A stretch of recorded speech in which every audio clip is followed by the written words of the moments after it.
Hello, എല്ലാവർക്കും നമസ്കാരം.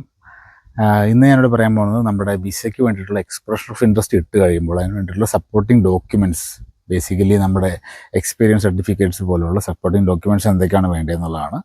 നമ്മുടെ സ്കിൽഡ് ആയിട്ടുള്ള വിസയ്ക്ക് വേണ്ടിയിട്ടാണ് നമ്മൾ അപ്ലൈ ചെയ്യുന്നത്. അപ്പോൾ നമ്മൾ ഏതാണോ സ്കില്ല് വെച്ചിരിക്കുന്നത് അതിന് സപ്പോർട്ടിംഗ് ആയിട്ടുള്ള രീതിയിലായിരിക്കണം നമ്മുടെ എല്ലാ ഡോക്യുമെൻറ്റ്സും വേണ്ടത്. നമ്മുടെ എക്സ്പീരിയൻസ് സർട്ടിഫിക്കറ്റിൻ്റെ കൂട്ടത്തിൽ വെക്കാനായിട്ട് നമ്മുടെ ജോബ് റോൾസ് ആൻഡ് റെസ്പോൺസിബിലിറ്റീസ് പോലുള്ള സർട്ടിഫിക്കറ്റ്സ് വേണം. ഇതെല്ലാം ഒരു പ്രിസ്ക്രൈബ്ഡ് ഫോർമാറ്റിലാണ് നമുക്ക് വേണ്ടത്. എക്സ്പീരിയൻസ് സർട്ടിഫിക്കറ്റ് ആണെങ്കിൽ അതിനകത്ത് നമുക്ക് മിനിമം വർക്കിംഗ് അവേഴ്സ് എത്ര പെർ വീക്ക് എത്രയുണ്ടെന്നെല്ലാം മെൻഷൻ ചെയ്യുന്നത് വളരെ നന്നായിരിക്കും. അതുപോലെ ജോബ് റോൾസ് ആൻഡ് റെസ്പോൺസിബിലിറ്റീസ് നമ്മുടെ സ്കില്ലുമായിട്ട് ഇക്വേറ്റ് ചെയ്യുന്ന രീതിയിൽ എംപ്ലോയറിൻ്റെ നിന്ന് മേടിക്കാനായിട്ട് നമ്മൾ പ്രത്യേകം ശ്രദ്ധിക്കണം. അതുപോലെ തന്നെ നമുക്ക് ഇതിനോടുകൂടി സപ്പോർട്ടിംഗ് ഡോക്യുമെൻറ്റ്സ് ആയിട്ട് മിനിമം ഒരു 2 സപ്പോർട്ടിംഗ് ഡോക്യുമെൻറ്റ്സ് വെക്കണം. നമ്മുടെ സാലറി സ്ലിപ്പ് അല്ലെങ്കിൽ സാലറി സർട്ടിഫിക്കറ്റ് എന്ന് പറയും.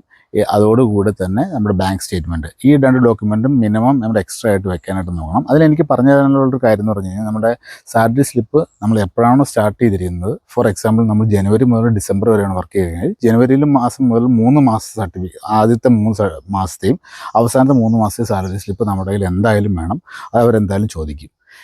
ഇതിനോടൊപ്പം തന്നെ എക്സ്ട്രാ ഡോക്യുമെൻറ്റ്സ് ആയിട്ടുള്ള EPF അല്ലെങ്കിൽ ഇന്ത്യയിലാണെങ്കിൽ EPF അല്ലെങ്കിൽ പുറത്താണെങ്കിൽ ഏതെങ്കിലും ടാക്സ് സർട്ടിഫിക്കറ്റുകളൊക്കെ കയ്യിൽ കരുതുന്നത് വളരെ അനുയോജ്യമായിരിക്കും. എന്ത് സാധനം ചോദിച്ചാലും കൊടുക്കാനായിട്ട് നമ്മൾ ബാധ്യസ്ഥരാണ്. അതുകൊണ്ട് നമ്മൾ ഇതിനകത്ത് ഫേക്കായിട്ട് ചെയ്യാനായിട്ട് ഒരിക്കലും ശ്രമിക്കരുത്. Okay, thank you.